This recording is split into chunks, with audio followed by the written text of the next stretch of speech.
سب سے امیر انسان اس دنیا میں کون ہے؟ سرکار دو عالم نور مجسم نے ارشاد فرمایا کہ نہ تو وہ امیر ہے جس کے پاس مال و دولت ہے، نہ وہ امیر ہے جس کے پاس کوٹھی بنگلے ہیں، جس کے پاس پراپرٹی ہے، بلکہ امیر وہ ہے جس کے دل کے اندر اللہ اور اس کی رسول کی محبت موجود ہو، وہ سب سے امیر انسان ہے۔ لیکن آج ہمارے ہاں ہمارے معاشرے کے اندر امیر اس کو گنا جاتا ہے کہ جس کے پاس مال و دولت ہوتی ہے۔ میں آپ کو یہ بھی بات بتا دوں کہ ایک کافروں کا بہت بڑا جو سردار گزرا ہے جس کا نام تھا شداد، اتنا امیر تھا کہ جب اس نے دیکھا کہ مسلمانوں کے اوپر اللہ تعالیٰ کی جو لرائب کتاب ہے اس کے اندر یہ خوشخبریاں ہیں کہ اللہ تعالیٰ انہیں جنت عطا فرمائے گا، اس نے پوچھا کہ جنت میں کیا کیا چیزیں ہیں؟ تو لوگوں نے بتایا کہ جنت کے اندر باغ ہیں، باغیچے ہیں، نہریں ہیں، ہر طرح کی چیزیں ہیں۔ پھر جو چیز اس نے مسلمانوں سے پوچھی اس نے اس دنیا میں سب کچھ بنا دیا، اتنا امیر انسان ہو کر، لیکن پھر بھی جب دیکھنے کے لیے گیا تو ابھی ایک رکاب سے پیر نیچے تھا، ہوا میں تھا، تو روح اس کی قبض ہوگی۔ اگر امیری سے بندہ بڑا ہوتا تو شداد سے بڑا امیر کوئی نہیں تھا، اگر خوبصورتی سے انسان بڑا ہوتا تو ابو لہب کا نام اصل عبد العزا ہے۔ ابو لہب اس لیے سے کہا جاتا تھا کہ جب آگ بڑھ کر سرخ رنگ کا شعلہ نکلتا ہے عربی میں اس کو لہب کہتے ہیں۔ ابو اس لیے کہتے ہیں کہ وہ سب سے بڑا سردار تھا، اتنا خوبصورت تھا کہ جب وہ اس کا چہرہ اس طرح تھا جس طرح آگ کا شعلہ ہوتا تھا، اس لیے اس کا نام پڑ گیا تھا ابو لہب۔ اگر سونا خوبصورت انسان اللہ کی بارگاہ میں مقبول ہوتا تو پھر ابو لہب جیسا خوبصورت کوئی نہیں تھا۔ لیکن خوبصورتی کا مثال میں آپ کے سامنے رکھتا ہوں، غلام ابن غلام حضرت بلال حبشی، سیاہ رنگ ہے، لیکن جب فتح مکہ ہوا تو مکے کی چھت پر غلام ابن غلام کھڑا ہے اور اللہ کی صدا بلند کر رہا ہے۔ وقت کے امام الانبیاء جس کے لیے اللہ تعالیٰ نے یہ سب کائنات کو سجایا وہ بھی نیچے ہیں، لیکن کعبے کی چھت پہ وہ غلام کھڑا ہے۔ اس لیے حضرات گرامی القدر، ہماری زندگی میں آنے کا مقصد مال و دولت نہیں ہے، خوبصورتی نہیں ہے، ہماری زندگی کے آنے کا مقصد اللہ اور اس کے رسول کو راضی کر کے جانا ہے۔ جو ہماری یہ تقریب ہے اسی کے حوالے سے اللہ رب ذوالجلال کی لرائب کتاب میں سے میں آپ کو دلیل پیش کر کے چند معروضات حضور جانا کی حدیث مبارکہ کے آپ کے گوش گزار کر کے اپنی گفتگو کو ختم کروں گا۔ سبحان اللہ بولیں تاکہ آپ کی بھی حاضری ہو جائے، اللہ کا قرآن سنیں۔ خالق کائنات نے ارشاد فرمایا والذین جاءوا من بعدهم یقولون ربنا اغفر لنا وَلِإِخْوَانِنَا الَّذِينَ سَبَقُونَا بِالْإِيمَانِ، جو بعد میں آئے عرض کرتے ہیں ہے رب ہمیں بھی بخش دے، وَلِإِخْوَانِنَا الَّذِينَ سَبَقُونَا بِالْإِيمَانِ، ہمارے ان بھائیوں کو بھی بخش دے جو ہم سے پہلے ایمان لے گئے۔ اللہ رب ذوالجلال کی اس لرائب کتاب سے ہمیں یہ پتہ چلا جو کام ہم اس مجلس میں بیٹھ کر رہے ہیں اس کا کرنا جائز بھی ہے اور اس کا فائدہ بھی ہے۔ اگر جائز نہ ہوتا تو یہ اللہ رب ذوالجلال قرآن میں ارشاد کبھی نہ فرماتا، کیونکہ خالق کائنات نے قرآن کے شروع میں یہ ارشاد فرما دیا ذالک الکتاب لا ریب فیہ ھدی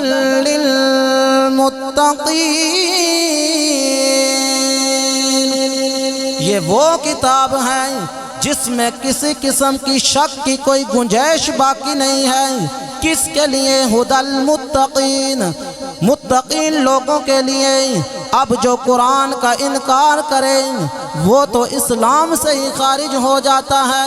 میں پوچھنا چاہتا ہوں جو لوگ کہتے ہیں دعا کا کوئی اثر نہیں ہے، یہ دعا کرنا جائز نہیں ہے، پھر یہ قرآن کی آیت سامنے لے آئیں۔ خالق کائنات نے ارشاد فرما دیا والذین جاءوا من بعدهم یقولون ربنا اغفر لنا وَلِإِخْوَانِنَا الَّذِينَ سَبَقُونَا بِالْإِيمَانِ۔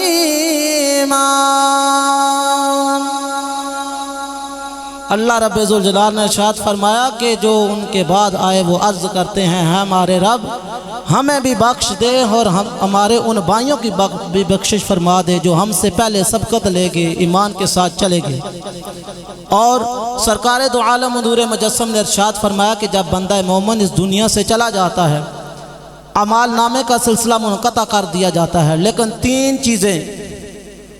صحیح بخاری شریف کی حدیث مبارکہ ہے، مسند احمد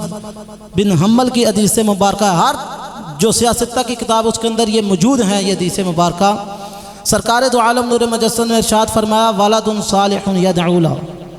جو لوگ اپنی نیک اولاد کو چھوڑ کے چلے جاتے ہیں۔ نیک اولاد کب بنتی ہے؟ جب انسان خود نمازی ہو، پرہیزگار ہو، متقی ہو۔ دیکھیں اللہ تعالیٰ نے باپ اور ماں کا بہت بڑا مقام رکھا ہے۔ سرکار دو عالم نور مجسم صلی اللہ تعالی علیہ وآلہ وسلم جلوہ فروز ہیں، تو صحابہ کرام نے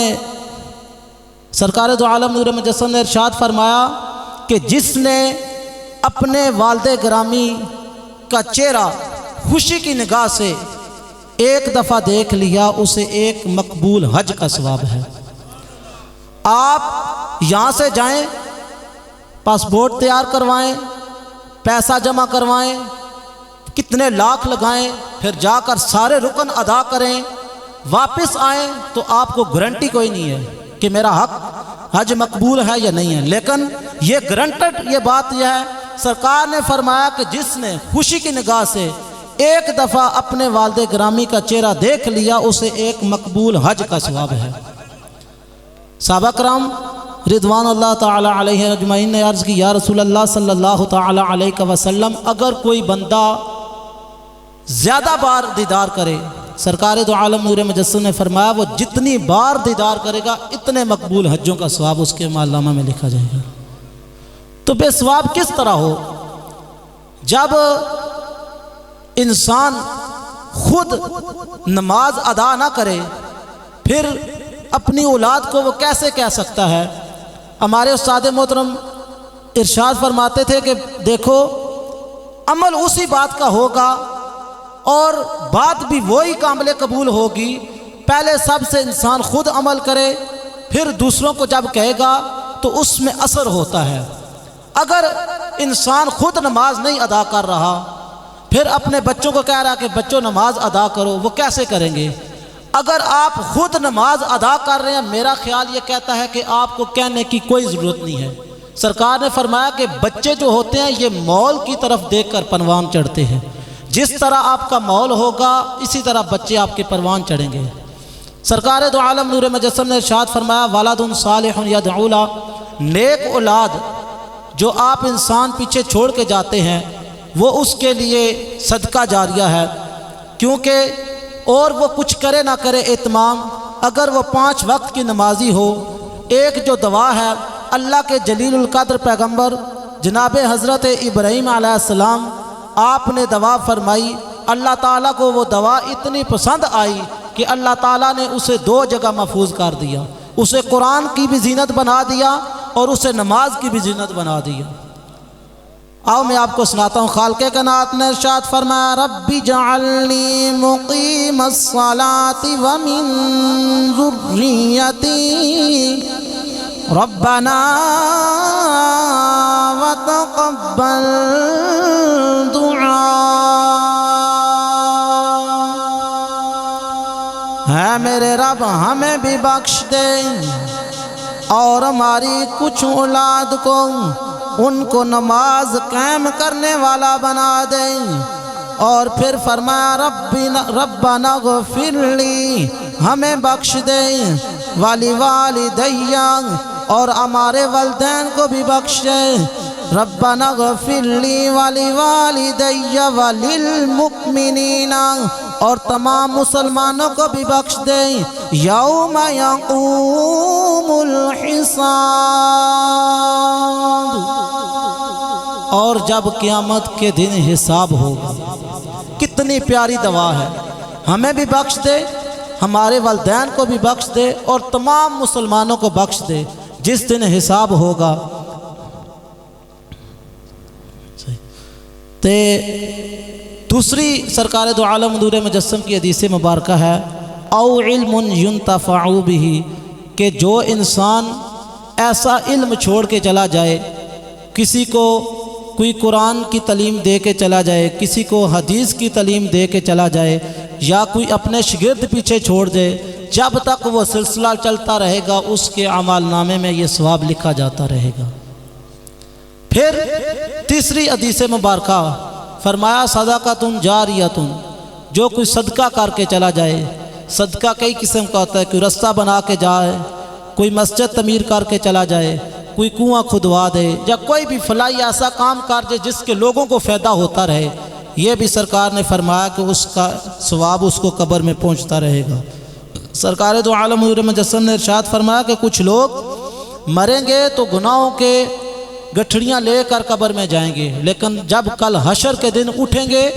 تو نیکیوں کے پہاڑ لے کر اٹھیں گے۔ یہ وہی لوگ ہیں کہ جب ان دنیا سے جاتے ہیں تو گناہوں کے پہاڑ لے کر چلے جاتے ہیں، جب اٹھتے ہیں تو پھر ثواب اور نیکیوں کے پہاڑ لے کر چلے جاتے ہیں۔ اس کی وجہ یہ ہے کہ جو ہم یہ دعا کرتے ہیں، اس دعا کا مقصد یہ ہے کہ جو ہمارا عزیز کوئی رشتہ دار اس دنیا سے چلا جائے، اس کا جو آگے والا جو سلسلہ ہے اس میں تخفیف ہو جائے، اور اس کی بخشش ہو جائے، اور اس کو جنت میں مقام مل جائے۔ اس لیے ایک دو گزارشات آپ کے سامنے رکھ کے پھر یہ ایک حکم ہوا ہے کہ کلمے کا ورد کرنا ہے 10-15 منٹ۔ تو بات یہ ہے کہ دیکھیں دوستو، انسان زندگی میں رہتا ہے، سارے زندگی کے معاملات کرتا ہے، کیونکہ بزرگ فرماتے ہیں کہ جس باغ کا مالی نہ ہو وہ باغ اجڑ ہی جاتا ہے، اور جو مسند زیر صدارت ہوتا ہے اس کا یہ فرض بنتا ہے کہ اپنا پیغام دوسروں تک پہنچائے۔ عمل کرنا ان کا کام ہے، وہ عمل کریں یا نہ کریں، کریں گے تو فلاح پائیں گے، نہیں کریں گے تو اپنی جو ہے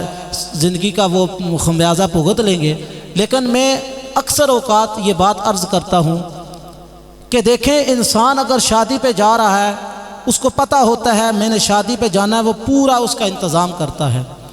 جوتے کا انتظام کرے گا، کپڑوں کا انتظام کرے گا، اور سارا کچھ اس کے ذہن میں ہوتا ہے کہ میں شادی پہ جا رہا ہوں، اور وہاں پہ لوگ ہوں گے، وہ لوگ کیا کہیں گے کہ اس نے دیکھو کپڑے کس طرح پر پہنے ہوئے ہیں۔ لیکن میں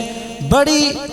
احسن اور بڑی معذرت کے ساتھ یہ تمہیں گزارش کرنے جا رہا ہوں کہ آج آپ اس ہستی کی برگاہ میں آئے ہیں کہ جب صبح صادق ہوتی ہے تو فرشتوں کا ایک گروہ اس روئے زمین پر آتا ہے۔ ان کی ڈیوٹی پتہ کیا ہے کہ وہ پوری روئے زمین پر پھیل جاتے ہیں۔ جب پھیلتے ہیں تو ڈھونڈنا شروع کر دیتے ہیں، اور ڈھونڈتے ڈھونڈتے جب کوئی انہیں ایک مجلس مل جائے، وہ ایک بندہ ہو یا 100 ہو، اس میں کوئی نہیں ہے، اللہ کا ذکر کر رہا ہو، تو وہاں پہ وہ ساروں کو بلا لیتے ہیں اور وہاں پہ اپنا جرمٹ بنا لیتے ہیں۔ جتنی دیر وہ ذکر ہوتا ہے وہ جرمٹ بنائے رکھتے ہیں، جب وہ محفل ختم ہوتی ہے تو وہ برگاہ خداوندی میں چلے جاتے ہیں، تو جا کر پھر خدا کی برگاہ میں عرض کرتے ہیں مالک فلاں جگہ پہ آپ کے فلاں بندے آپ کا ذکر کر رہے تھے۔ اللہ تعالیٰ ارشاد فرماتا ہے فرشتوں گواہ رہنا میں نے ان سب کو بخش دیا ہے۔ تو جو عرض کر رہا تھا، دیکھیں آپ جب گھر سے چلتے ہیں تو برائے مہربانی آپ کو یہ پتہ ہوتا ہے کہ ہم ایک اچھی جگہ پہ جا رہے ہیں، کسی محفل میں جا رہے ہیں، کسی دعا کے لیے جا رہے ہیں، تو کم از کم صاحبو یہ سر پہ کم از کم ٹوپی رومال وغیرہ ضرور رکھ کے آیا کرو، کیونکہ سر جب ننگا ہوتا ہے تو یہ شیطان کا بہت بڑا ایک یہ اس کا جو لباس ہے نا شیطان کا، وہ کہتا ہے کہ سر ننگا۔ حضرت شیخ بغدادی رحمۃ اللہ تعالیٰ علیہ آپ نماز ادا کر رہے تھے تو اتنے میں شیطان نے پورا آپ کو جرمٹ میں لے لیا، مطلب ہے روشنی کی صورت میں نا، تو وہ کہنے لگا کہ آج آپ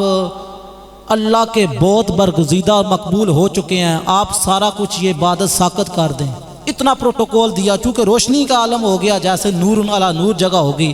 تو آپ تو وقت کے ولی تھے، آپ نے فرمایا مردود دفع ہو جاؤ، شیطان بازی ہار گیا۔ پھر دوسری دفعہ اس نے حملہ کیا، پھر حملہ کر کے جب وہ آیا کہنے لگا حضورو آپ کے علم نے آپ کو بچا لیا، پھر آپ نے اسے دفع کر فرمایا مردود دفع ہو جا، پھر دوسری دفعہ اس نے حملہ کیا اور ناکام ہو گیا۔ کہنے کا مقصد یہ ہے کہ یہ شیطان بھی کئی روپ میں آ کر انسان کو ورگلا جاتا ہے۔ دیکھیں اگر کوئی اور آدمی ہوتا تو کہتا جی میرے پر تو پتہ نہیں اللہ کا کرم ہو گیا، نور علی نور ہو گیا ہوں، میری تعریف ہو گئی ہے بس ختم، لیکن انہوں نے دیکھ لیا کہ یہ شیطان ہے۔ اگر وہ کہہ دیتے کہ ٹھیک ہے جی تو پھر آپ کی ساری زندگی کی محنت ضائع ہو سکتی تھی۔ اس لیے جب محفل میں آئیں تو اپنے سروں کو ڈانپ کے آئیں اور اس برگاہ میں دیکھیں جائیں تو حضرت علی رضی اللہ تعالیٰ کرم الوجہ علی الکریم آپ جب وضو فرماتے تھے تو سرخ لال ہو جاتے تھے۔ پوچھا علی کیا ماجرا ہے؟ فرمایا کہ میں جس ہستی کے سامنے کھڑا ہو رہا ہوں وہ عام نہیں ہے، اس لیے ہم اس محفل میں آ کر کوئی اتنا پروٹوکول نہیں کرتے، تو واقعی اگر دنیا کے کوئی معاملات ہوں اس میں بڑے ہم سج دھج کے جاتے ہیں، سج دھج کے یہاں آیا کریں